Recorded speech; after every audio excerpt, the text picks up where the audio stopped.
Hello mga kaibigan, maligayang pagdating sa aking channel. Ang Tuba Buyak Ustan Engine Accurec ay may espesyal na lugar sa aking puso. Ang lahat ng mga detalye ay makikita sa aming video. Bago lumipat sa aking video, huwag kalimutang i-like at ibahagi ang aking video at ibahagi ang iyong mga saloobin sa amin sa seksyon ng mga komento. Mahal naming mga manonood, ang buhay pag-ibig ni Tuba Buyak Ustan at Engine Accurec ay naging isa sa mga pinakapinag-uusap ang paksa sa ang mundo ng Atsara Magazine. Ang mga relasyon ng mga sikat na aktor ay naging isang bagay ng mahusay na pag-usisa sa mga tagahanga. Sa wakas, binasag ni Tuba Buyak Ustan ang kanyang katahimikan at gumawa ng mahahalagang pahayag tungkol sa relasyon. Dalawang mahusay na bituin ng Turkish telebisyon at sinehan, ang Tuba Buyak Ustan at Engine Accurec, ay nasa iyong silid.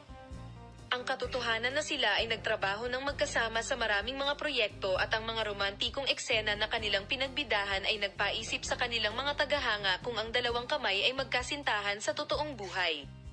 Gayunpaman, pagkatapos ng mahabang katahimikan, ang mga pahayag ni Tuba Buyak Ustan tungkol sa kanilang relasyon, salamat sa Diyos, ay isang matagumpay na aktres, na sagot ang kanyang mga tanong. Nilinaw ng dakilang guro sa unang pagkakataon ang maraming pinag-uusapan tungkol sa mga paratang sa pag-ibig. Ang punto kung saan gumawa siya ng mga pahayag na ikinagulat ng kanyang mga tagahanga ay ang punto kung saan inihayag ni Tuba Buyak Ustan na wala siyang romantikong relasyon kay Engine Accurec, sa kabila ng mga chismis at balitang kumakalat sa social media nitong mga nakaraang buwan. Gayunpaman, hindi siya nasisiyahan dito pahayag at idinagdag ang mga sumusunod na salita. Oo, isa siyang espesyal na tao sa akin araw-araw. Kami ay nagtutulungan sa loob ng maraming taon at ang pagtutulungang ito ay napakahalaga sa akin. Dear followers, yan lang mula sa amin sa ngayon. Paalam, see you in new videos.